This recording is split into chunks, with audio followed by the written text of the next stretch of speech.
নোয়াখালীতে রাষ্ট্র কাঠামো সংস্কারের ৩১ দফা রূপরেখা এবং বিপ্লব ও সংহতি দিবস উপলক্ষে গণসমাবেশ হয়েছে। হাতিয়া মহিলা কলেজ মাঠে বিএনপির একাংশ এর আয়োজন করে। কর্মসূচিতে যোগ দিয়ে নোয়াখালীর ৬ আসনে বিএনপির প্রার্থী পরিবর্তনের দাবি তোলেন বক্তারা।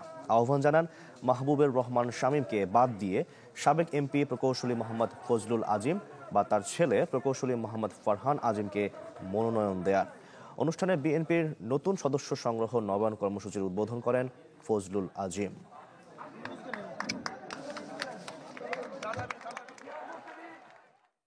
রাজনৈতিক বা দলীয় পরামর্শ বা বার্তা দেওয়ার মতন আমি আমার নিজেকে এখনো যোগ্য মনে করি না। তবে হ্যাঁ, আগামীতে যদি আপনাদের সাথে আরো কাজ করার সুযোগ যদি সবকিছু মালিক সৃষ্টিকর্তা যদি করে দেন এবং যদি আরো চর্চা করার সুযোগ করে দেন, তাহলে হয়তো পরিস্থিতি আরো ভিন্ন হতে পারে।